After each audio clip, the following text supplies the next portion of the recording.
Hey folks, it's John coming to you live or pre-recorded as well if you're catching this later. And I'm giving the second part of my little story of my life in Praise Chapel. Um, Not your average church. And if you've seen the first part, thank you very much. I'm going to the next part, which is being divided up by who was pastoring. Last time we talked about the first pastor I encountered, gentleman we referred to as Jimmy, and my time in the church with that individual's pastor. And I've been thinking about this, about the second part, where I meet the second pastor I deal with, and I struggled, should I use his real name? And I'm like, you know what? I'm going to, because I believe he deserves it.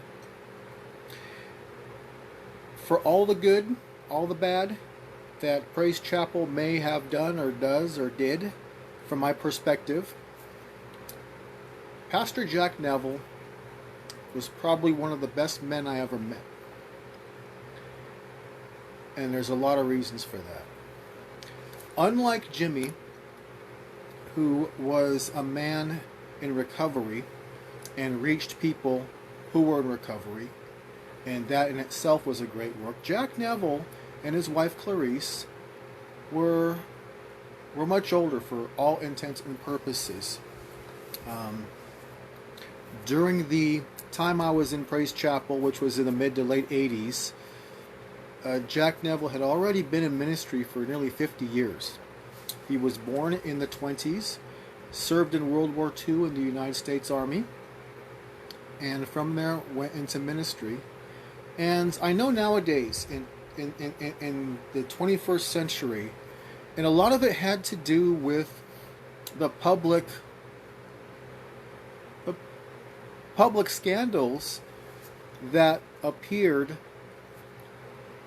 from televangelists as part of the Assemblies of God, specifically Marvin Gorman and especially Jimmy Swaggart.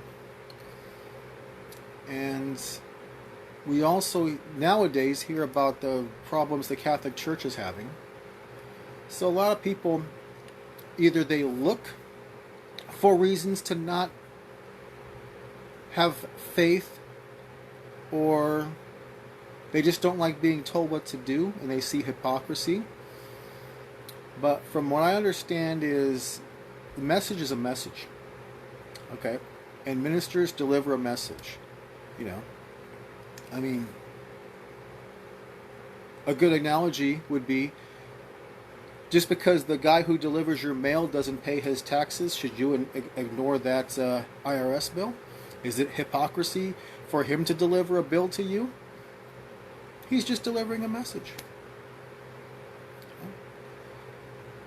Jack Neville, for all intents and purposes, was delivering a message. And that's why I respect it. And I'll go into details about that. But once again, in a day where a time where a lot of people looked at scandal and threw the word hypocrisy around like you wouldn't believe, like atheists can't be hypocritical, but we'll leave that one alone. Jack was an honest guy. He told you straight up what he believed, what he thinks, and he can back it up with the Bible, but also he could back it up with experience, observation. He, unlike a lot of TV preachers people hear about, he was one of those guys that he and his wife struggled. They were what were known as tent revival preachers in the Bible Belt. Much like traveling musicians moving from one place to another, preaching where they can. And in some cases, they were paid fairly. Other cases, I've been told by multiple sources, including their kids, including their adult kids, that sometimes they would go and preach a week-long revival in areas that were so poor that the hosting pastors there would barely have enough money to put gas in their tank, and maybe a little bit of money so they can stop by a diner and feed their kids, which means Jack and his wife went without dinner many times. All because they believed in reaching people with the message of God's hope. And if people barely had enough to give, 2 or 3 cents, whatever it could, but to hear that message of hope and feel that feeling of revival, that's worth more than anything. Especially people who are desperate, people who are discouraged and need to be reminded of God's promise. Very much unlike a lot of evangelists nowadays a lot of people focus on evangelists who love to make millions, have mega churches, and have their own clothing lines or whatnot. And I'm not saying that's bad by any means. It's necessary for some people. It might not be necessary for you as an individual, but neither is rock and roll, but a lot of people sure shun it. They listen to country or rap or whatever, but hey, some people need those mega churches, and some people just want that small, intimate setting where they can just worship and have somebody who knows what they're talking about guide them as a pastor. That was Jack Neville. Right? When Jimmy left the Santa Clara Church, Jack Neville and his wife Clarice took over as pastors, and it was a shift like you would not believe. The whole organization, Praise Chapel, the whole organization of churches, was started by his son Michael Neville in Southern California. Mike Neville, from the South, managed to go and minister to a lot of the Latino population down there. Very similar, people who were in trouble with the law, people who were addicted to various substances. Mike Neville was able to reach them. Jack Neville was his father. So of course he had a lot of experience and a lot of stories, which I appreciated the most. Jack Neville was much more approachable as a human being than the former pastor Jimmy. Jimmy was very fanatical. Jimmy was very, like I mentioned, he had a fire burning within him. But the drawback with Jimmy was he could not really relate to people who were not addicts. For instance, with Jimmy, I would talk about peer pressure, schools, whatever. The only thing he could relate to was, basically, don't listen to those folks, listen to us. The second those kids in school have a chance, they'll put a knife in your back, blah, blah, blah. Which told me that Jimmy's upbringing was very cynical. And he was quick to dismiss anything I had a problem with was, the answer is Jesus. The answer is Jesus. The answer is Jesus. Well, Jimmy, are you understanding the question? Now, once again, I will defend him. He was doing everything he could to help others with what he had. But what he did not have was an education. But he did more with what he did have, which was right here, to attempt to help people. Jack was different. Pastor Jack would sit there and listen, and he wouldn't say anything. But you could tell he was listening. And he let you speak. And he was patient. He had lots of stories from his years and decades of ministry, so the chances are pretty good he ran into somebody who had a problem similar to mine. And in his own way was able to walk me through it and follow up. And Jack had this great way of, he can be in a crowd of people and make every single person in that crowd seem like they were his favorite, or they're the most important person to him to help at that moment. That's a rare thing people do, and it's a selfless thing people do.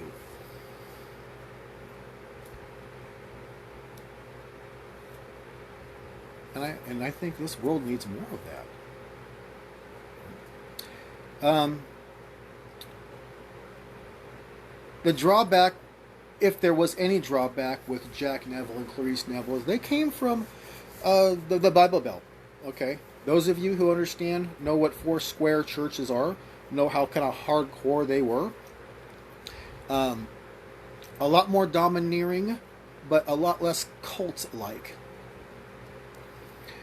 Sister, we as a mark of respect, we called Jack's wife Sister Neville. She was the pastor's wife, and pastor herself.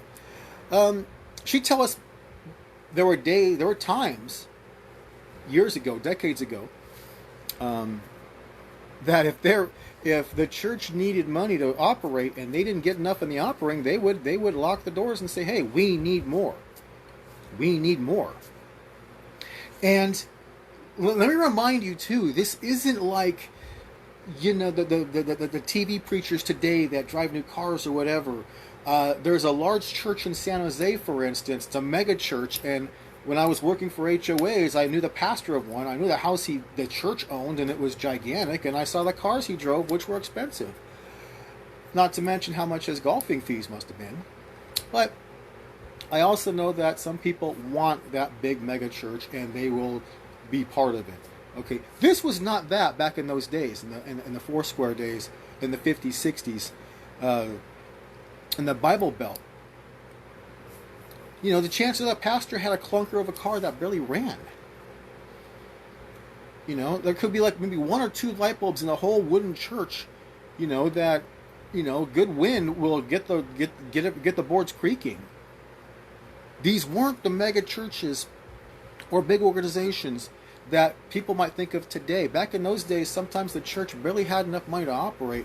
The pastor had barely enough to feed his family on, and his full-time job was ministering to people. And so with that context, when Sister Neville would say, "Hey," in those churches in those days, if a church didn't have money to operate, it wasn't because he couldn't make his car payment. It could be as much as, "Hey, the land we're renting, we got to pay rent on. We got to pay the lights here," or something. Obviously, that would not fly today, locking the church doors until you got enough money. People would have a big problem with that in California, especially. And I'm sure in the Bible Belt things have changed a bit too, but this is where they came from. And I always felt that story was amusing. And it came to pass years later. One of the things that Sister Neville, she took a little bit of that commanding mentality. We had a woman in the church who, she's pregnant, had a baby, and her husband made enough to keep the apartment, the one-bedroom apartment, over their head and everything. But this wife, when asked by Sister Neville, "How's everything?" Blah, blah, blah. Sister Neville had 2 kids and grandkids, and so she's asking, "How's the new mother doing? How's the new mother doing?"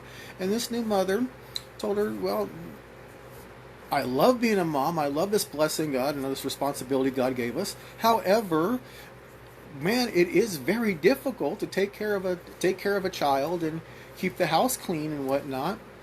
Well, Sister Neville knew of a cleaning lady, charged $5 an hour. Remember when we were.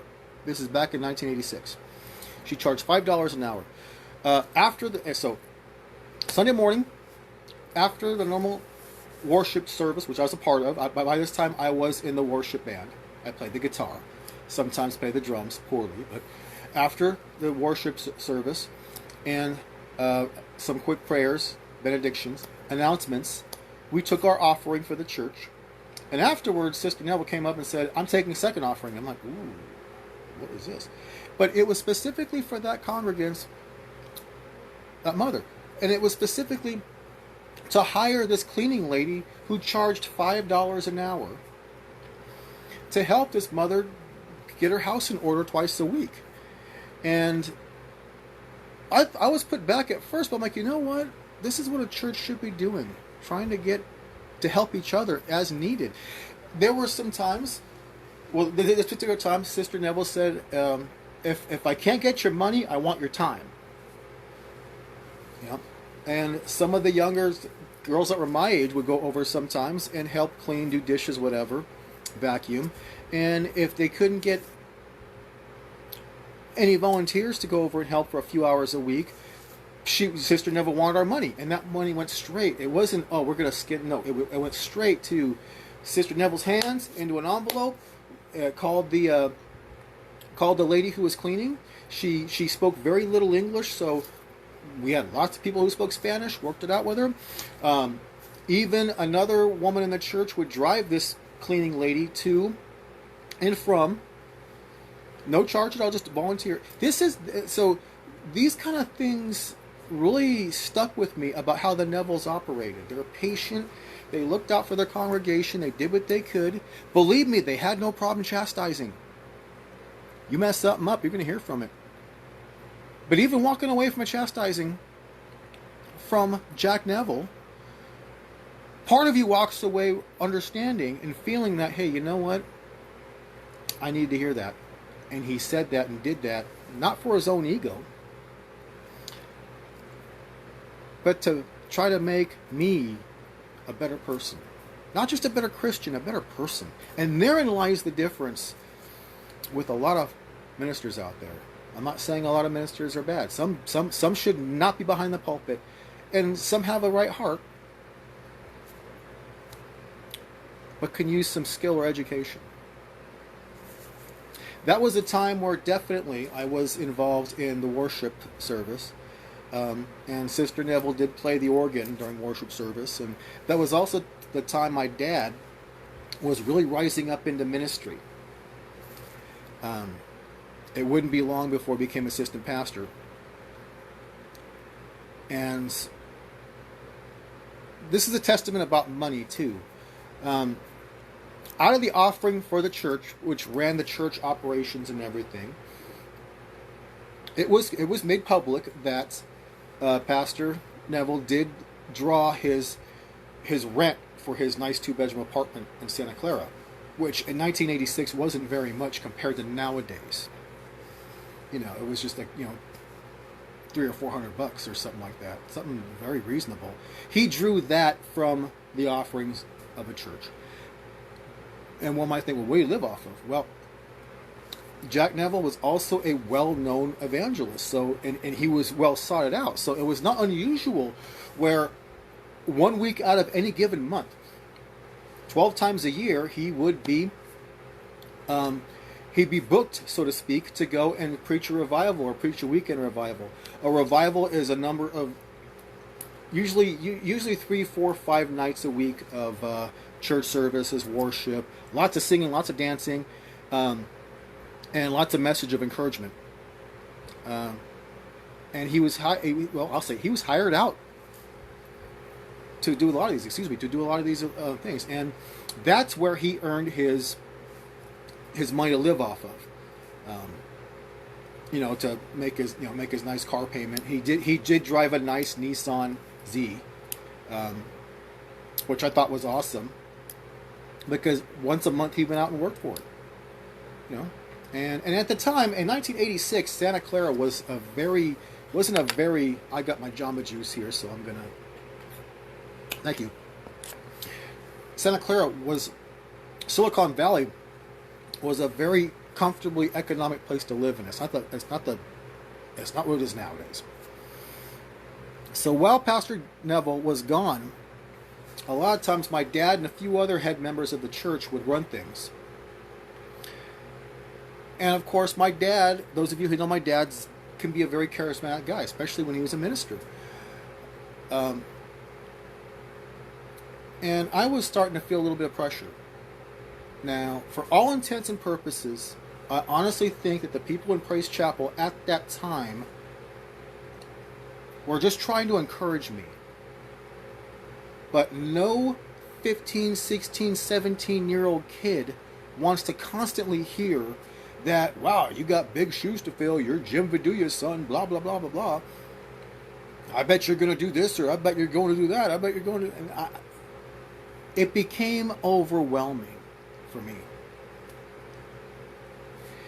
And at that point in time, I really felt I wanted to head in the direction of ministry.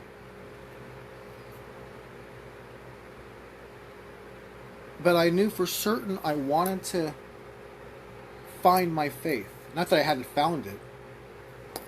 I need to find out who I was as a young man, as a Christian, in a world during the mid-'80s. So, put all that together. In 1987, I made a decision to leave the church. And it was very hard to do. I remember specifically, it was the first time that Jack Neville did not see me on stage with the worship band. He knew something was wrong. He walked up, and I was standing in the back of the church, actually. He walked up and took me by the arm and says, "Everything okay?" And I'm like, I told him I'm leaving the church, and immediately he didn't alarm anybody, but he basically said, "Let's go talk about this. Let's go talk about this." And somehow Sister Neville knew something was up too, so she followed. And he let her in. And we both sat down, and he sat down and said, "Mark, talk to me." And I explained everything. And I think it was a difficult conversation for Pastor Jack to try to talk me out of, because I think he can see it. That I was always going to be under Jim's shadow. And I hated that. I wanted to be, whoever I was, I wanted to figure out who that was. I didn't want other people to tell me, and I didn't want other people to compare me. I still remember how that feels, 35 years later. And the most incredible thing I still remember to that day is Jack listened. He listened.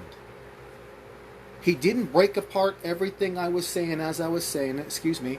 He didn't try to counter everything I said as I said it. He listened. Excuse me. And he said, "Where are you going to go?" There's another church that the manager of the Togos I worked at went to.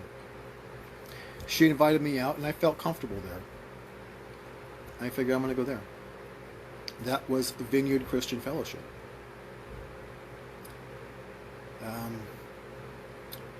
Pastor Jack said, "Well, at least get some literature, find out what the church is about." Their beliefs were very similar to Praise Chapel. In fact, nearly identical. It's how they went about with their congregation, how they interacted with the congregation, that was a little bit different. They were a lot more open. They were a lot more, we'll say, liberal on certain things, while holding on to biblical principles. They had no problem about listening to secular music, but for all intents and purposes, neither did Pastor Jack or Clarice. They discouraged the rock and roll, as they called it, because that was the devil's music.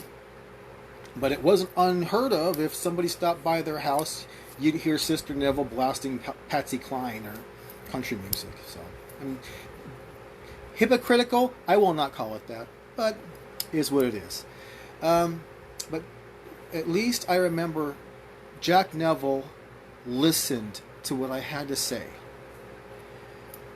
And he, I think, knew that, I want to think that he wanted to keep me in the church, but knew that I was not happy under the current situation. I honestly think he didn't want me to go, but he at least wanted me to at least research where I'm going.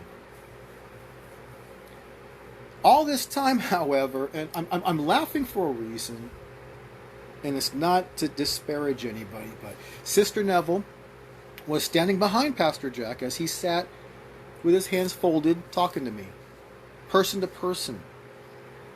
She was walking behind his chair fuming with her arms in her across her chest, saying, "This is the devil. This is the devil. This is the devil here. This is nothing else but the devil."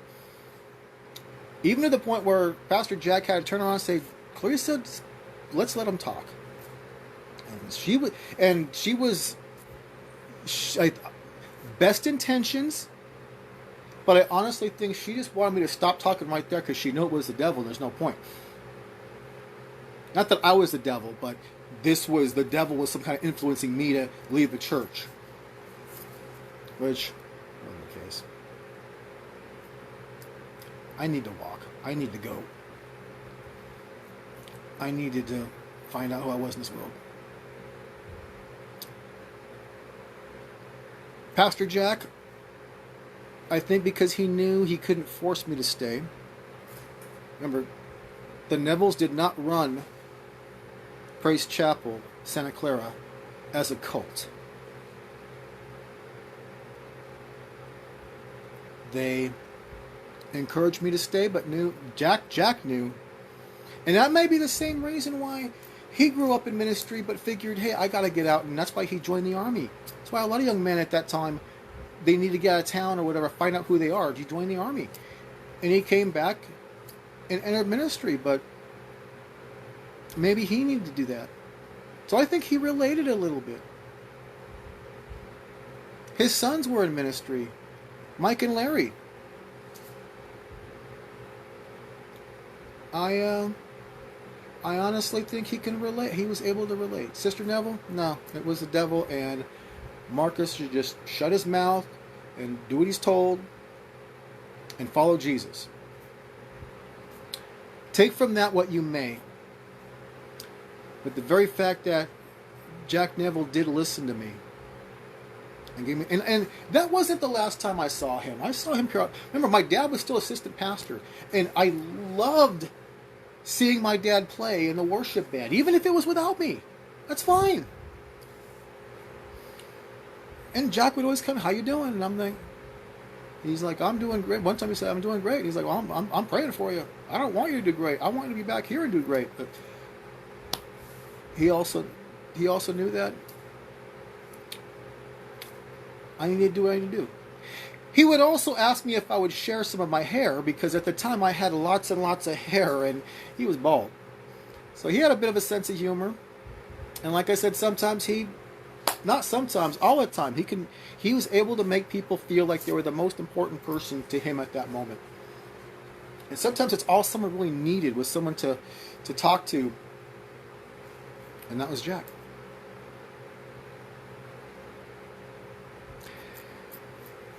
In 2005, I reached out to Jack's grandson, Paul, to see how he was doing. In January 2005, Jack Neville, who was much older, probably in his late 70s, probably 80, 81, he had a bypass, a quadruple one at least, and his grandson Paul was saying the biggest thing with his grandfather was trying to get him to slow down. Even at the age of 80, he was still out there trying to spread God's word and lead God's people. He was in Southern California at the time of his death, which was that summer of 2005.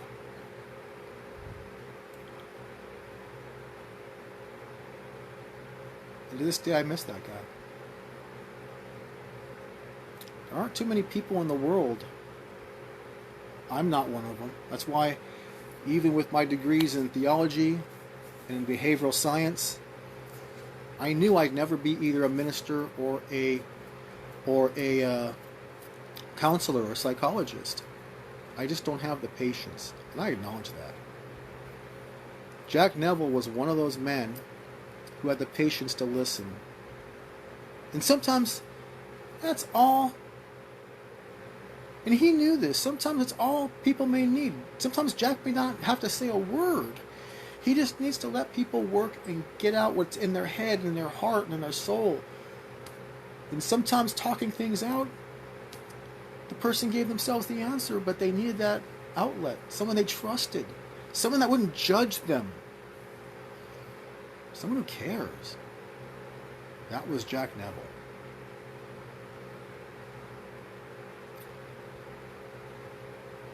And there are very few people in this world like him. And that's why I'm using his real name.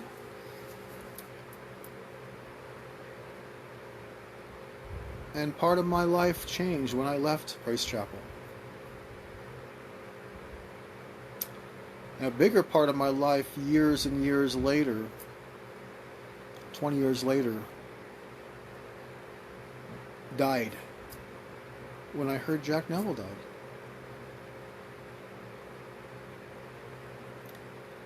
Say what you want about ministers. You're going to anyway. Jack Neville was one of those ones that was truly a humble servant of God. We need more people like Jack Neville in this world. Whether they're rabbis, whether they're imams, whether they're monks in some Asian temple, whether it's just a friendly old man down the street, we need more people like him.